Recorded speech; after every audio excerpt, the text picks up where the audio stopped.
Hello and welcome to another episode of the YXE Sports Podcast for the week of March the 1st. Yes, it is hard to believe that we have made it to March. We have made it out of the majority of the deep freeze in Saskatchewan, although if you look outside today, you'll notice that it is snowing. It's snowing quite a bit, and those snowflakes are quite large. But the days are getting longer, so that's something to be happy about. It is March. Better days are ahead. Big thanks to everybody for tuning in, watching live on the Wendell Clark's Classic Grill and Bar Facebook page, the YXE Sports Podcast Facebook page. Of course, we are on YouTube, and for everybody that is listening to the audio version of this podcast, we're back. We took a week off. Everybody else was taking a week off last week, so I can't be outdone. So I thought that I would take the week off too. And this week we're back with a couple of great guests, but talking university hockey this week. Both the men's and the women's are going to be joined by Wray Morrison, who, of course, is the men's play-by-play man for men's hockey for the Huskies, and Daniella Ponticelli, who is the voice of the Husky women's hockey team. One of you guys is going to be traveling this week, or next week, I guess, and the other one isn't. Of course, the men's team, Wray, lost an absolute heartbreaker. It came down to the third and final game on Sunday at Merlis Belcher Place. It was a great atmosphere all weekend long, and unfortunately, the men just couldn't get it done. We'll start with you, Wray. Why don't you just give us a quick debrief of the three-game series that was this past weekend? Well, it's interesting, in game two, the Huskies come back and they win that one, and they get some good goaltending from Roddy Ross after losing the opener. So game three goes on Sunday night, and what happens is they kind of fall behind by two. Vince Loschiavo scores to tie it at 2, and then they get a go-ahead goal, but then Tim Vanstone scored an absolute highlight reel goal, and I can't remember how much was left, maybe about 5 or 6 minutes left to go in the third period to tie it, and then big Max Patterson, number 33, a big body, fourth line guy, centerman, he was in front of net and tipped in the winner with about 3:30 or 4 minutes to go, and that was the difference makers. Calgary won it. The other interesting story is the fact that Mark Howell, the head coach of the Calgary Dinos, actually played for Mike Babcock at Red Deer College in 89-90 and 90-91. So, that reunion was kind of neat. But, you do have to be happy for this Calgary team, because one of the things that Mark Howell wants to do is not see just two teams, Alberta and Saskatchewan, win Canada West titles. In the last 24 years, it's either been Alberta 17 times or Saskatchewan 17 times, or 7 times, pardon me, for the Huskies that have won the Canada West title. So, he's working really hard with that group. And, you take a look at Saskatoon's Caden Elder, you take a look at Tim Vanstone, you take a look at some of the players that are on that Calgary team. They're a little bit younger, but, I think that they can give Alberta a good battle in the Canada West semifinal. Daniella, you were in Winnipeg this past weekend. Big win for the women's team. So you get to head to Calgary next week, or this upcoming weekend, I guess, as they face off against Mount Royal. But that was a 2-game sweep in Winnipeg. What did you see out of the women this past weekend? I finally saw a team that clicked, that figured it out, where to go, what to do. It was really something. And I think what's most impressive is knowing that the team in all 4 meetings against Manitoba, they lost in the regular season, and that could be really demoralizing, including a way to close the regular season. We were in Winnipeg for that. So then to come back 2 weeks later, and one of their really strong players, Kara Kondrat, she was injured in a boarding injury at that very barn, and she was there. She wasn't too thrilled to be back in Winnipeg 2 weeks after her injury, unable to play. She'd played through all 20 regular season games. But with that, though, there was a sort of energy and intensity with the team. You could tell Friday night they were just focused, relaxed. They were, focused and relaxed at the same time, if you know what I mean. So going into it, though, it was just aggressive forechecking throughout everything. I mean, this team has been out shooting their opponents most of, especially the second half of the season. But this weekend, we finally saw it in action. Very little time in the defensive zone, all the pressure over on the other end. And I think the Bisons just ran out of ways to make something happen because they kept having to defend over and over. So overall, a really strong, solid effort. And now with this MRU team, that's going to be something else. The last time we faced them, both 1-0 shutout losses for the Huskies, but that was before the Christmas break. And honestly, there's been a transition point, whether the team wants to admit it or not. But after the Christmas break is when we just saw them finally start to get it, finally start to mesh as a team, and then go on a 5-game win streak. Well, yeah, it was interesting, Matty. Daniella, I did get to spend some time with Steve Cook today. We recorded the coaches show. And Matt, I don't know if you noticed on social media, but Daniella posted about the final 20 or 25 seconds of game 2 with that celebration. And it was terrific stuff. And Steve said, what was equally as good as Daniella's footage was the 6 players, the Black Aces across the ice, because they were so happy to see the 20 that were picked to play in game 2 get the job done.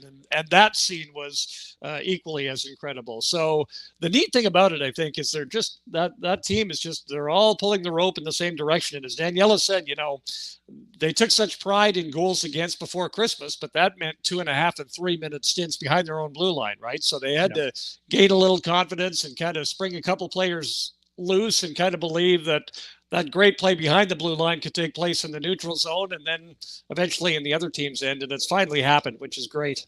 Well, and I would like to mention too that Wray, I know we talked just before the weekend, and I had predicted that if they could at least score in that Friday night game, that they would do really well, if not win it all. And that's exactly what happened. As soon as they got that first goal on the board, especially being first Friday night, I knew there was going to be a change in the dynamic, a change in the storyline, because the Friday nights in both regular season series were shutout losses for the Huskies against the Bison.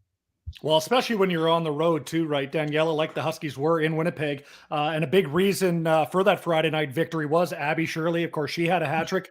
What did you make of her performance, not only on Friday, but really all weekend? It was so nice to see Abby Shirley finally get her moment to shine. It's one of those things all season long.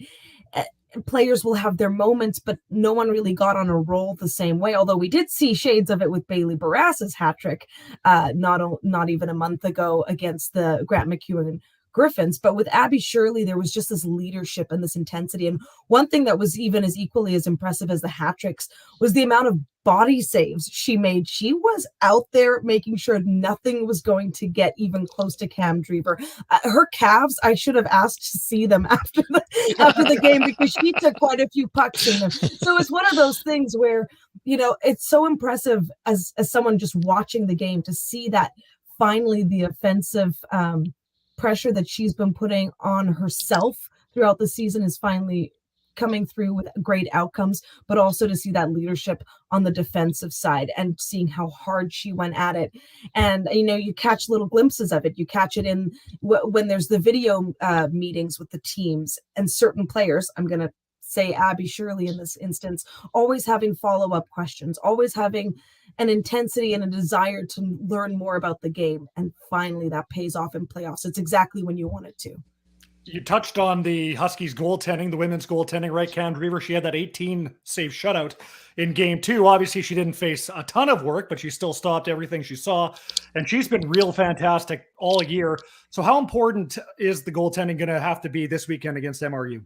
Well, I just got chills that you asked me that question, because I was just looking at the goaltending stats, and Mount Royal has 2 of the best, in fact, number 1 and 2 in Canada West in terms of qualified goaltenders. You have Caitlin Ross and, of course, Zoe DeBoville. And I know that we faced Zoe DeBoville in Calgary the last time. I believe she net-minded both games, but I'll have to triple check on that.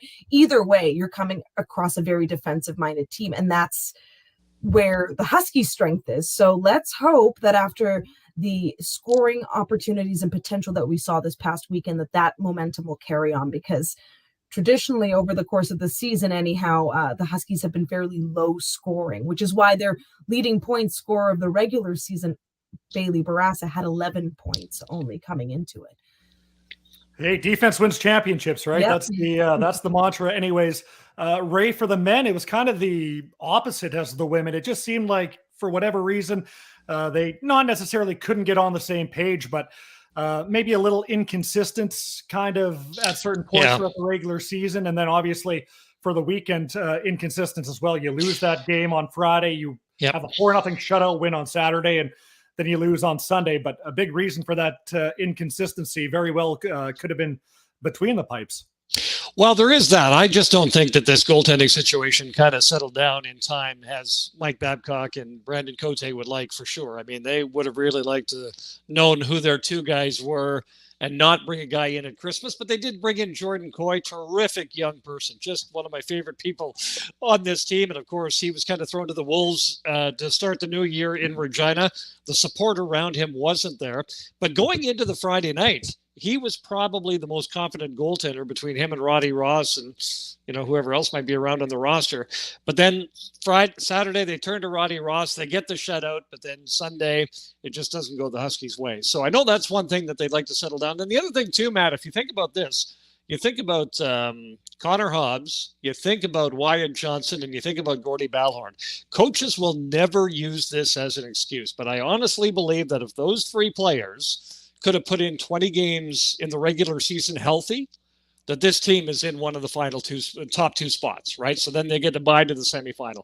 And I think that had a lot to do with it. And when Hobbs came out for game 2, he was really excited that he was able to play, but you could tell that he was still laboring a little bit with a lower body injury. So that does take a toll, right? So now the focus turns to scouting and just make sure that the roster is deep for next season, learning what you learned in this campaign. Well, that's what I thought. One of the things that was interesting too, that Coach Mike Babcock said, I think it was after the game 3 loss, he said that their depth really got tested in the playoffs, and it got exposed a little bit because they didn't have that depth that you would like to have.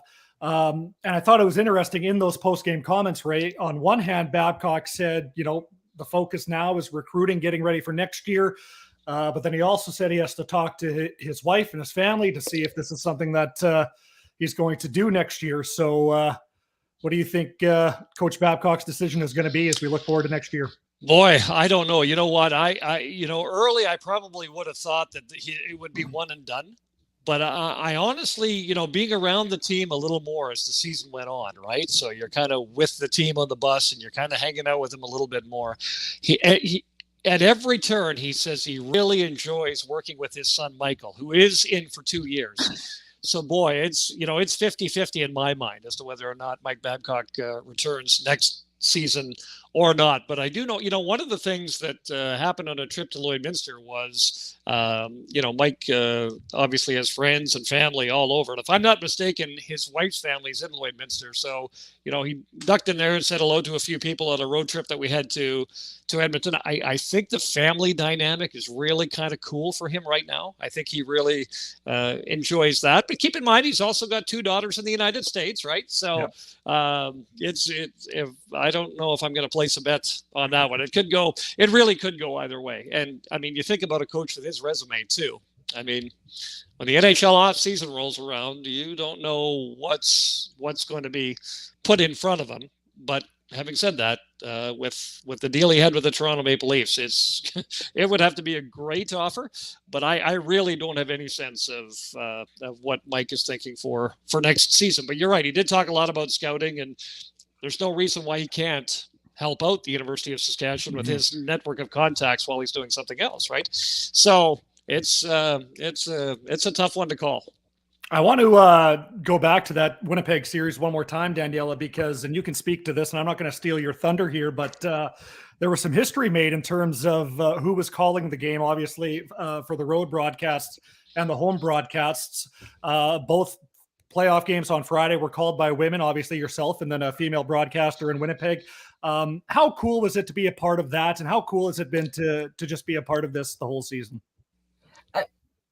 I mean, I'm at a loss for words, honestly, when I think about it, because you go into this. I didn't know that hadn't been done, and then it gets pointed out by other people, and the significance of it seems it's a very strange feeling to think, wow, we just made history in 2022 on something like this, but it's exciting and it's great. It was really nice to meet everyone in Winnipeg and to talk with everyone. So it's good to start to feel something building. And you said how cool is it? It's pretty cool, but really it's very humbling and also an honor to be part of it in some way.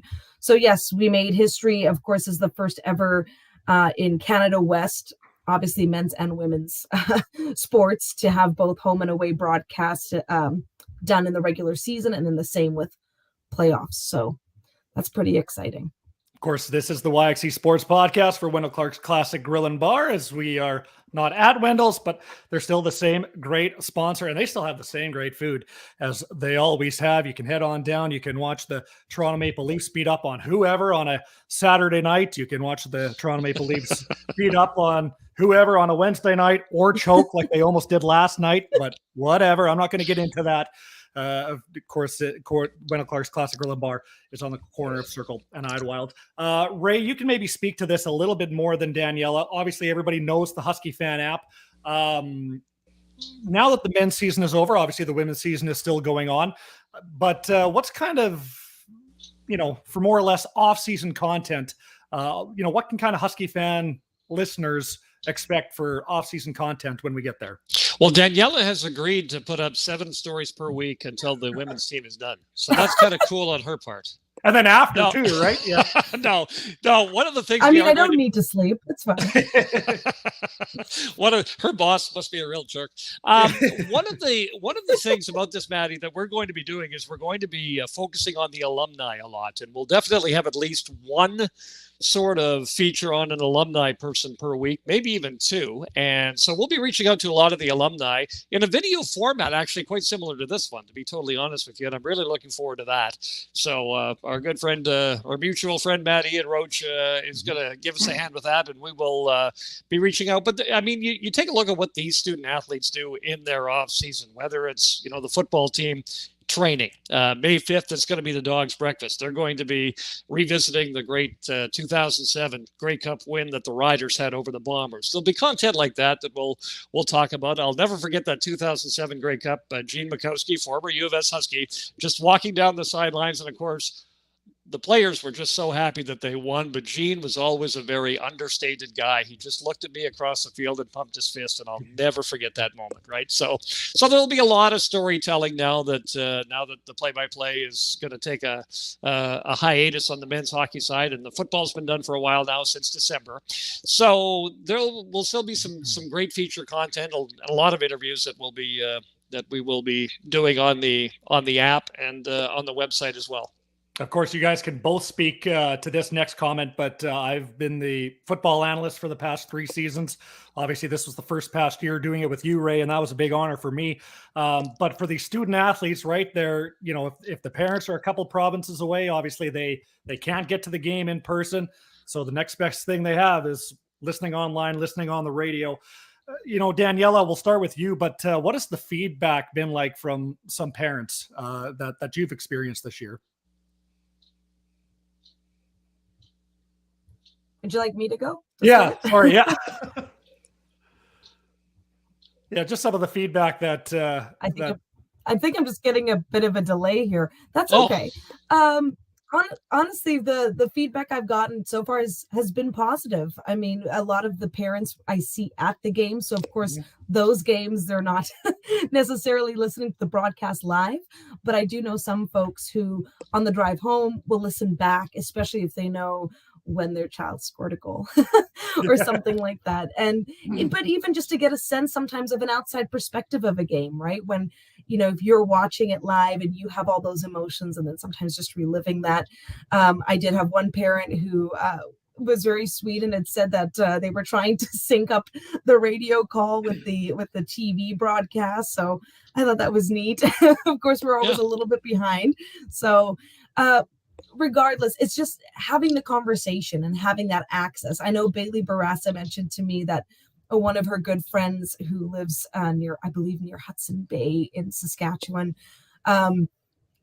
was surprised to hear the call, to hear this game on the radio, but they were able to pick up a radio feed, right? One of the Pattison radio network stations. So it's just even having that access, especially when it comes to women's hockey and that dedicated commitment, that really does go the extra mile. And it's so great to see that, because I know that a lot of teams don't get that, right? They don't get that dedicated support on the women's side. So that part I do take very seriously, my work, but it's also very rewarding to hear that there are folks that have been able to make something good out of it. You know, it was funny, Matt. Gordy Ballhorn did color for me when he was injured. Right. One night we were on the road in Alberta, and he came and did color with me. And the night was done, and all of a sudden I had a new follower on Twitter. It was Rob Ballhorn. I said, "Gordy, is that your dad?" He says, "Oh, absolutely." He was all over that. So it's kind of neat. Dad critiquing son on his analytical work on the radio and on the app and on the website. That's good. So it really has been terrific. We have to thank all of our sponsors. If you go to huskiefan.ca and you see our sponsors there, that's been great. And of course, Melius Terra, Ian has helped Daniella and Katie and me post some roundtable discussions about hockey and football at times too. So Ian and Deb have been a big help in this as well. So it's been terrific. You think about how far we've come since September. I think I counted, Daniella, we might be 55 broadcasts in, counting men's hockey, women's hockey, and football already, with at least 2 more to go. So yeah, we're it's exciting for sure.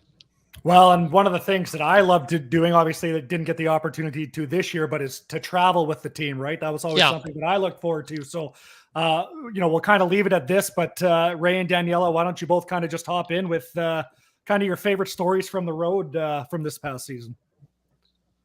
Go ahead, Daniella.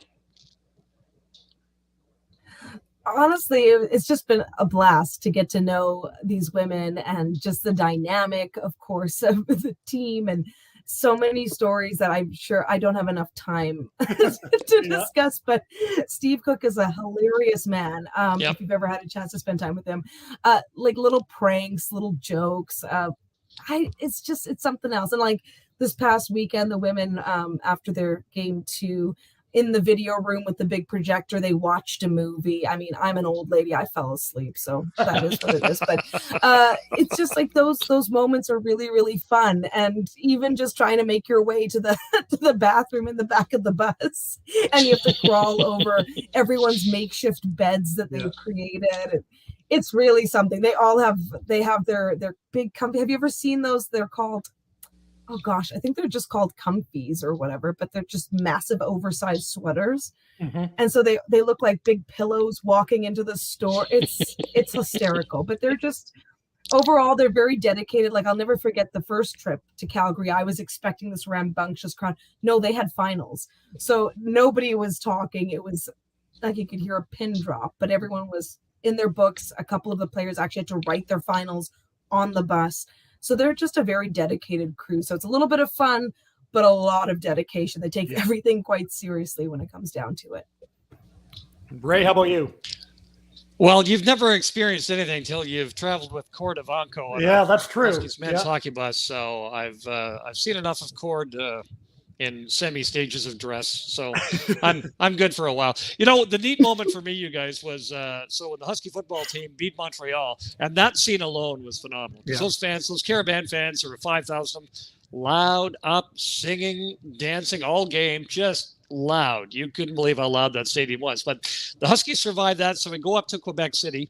I had never spent any time in Quebec City at all, and Brian Towers reached out to me and he said, "Well, look, Ray, let's go for a walk." Brian Towers, the only coach to lead this football team to a Vanier Cup championship, when he offers that, you jump, right? So I went, and just to walk through the streets of Quebec City, 4 days before the Vanier Cup game, just talking about football and life with the Canadian Football Hall of Famer.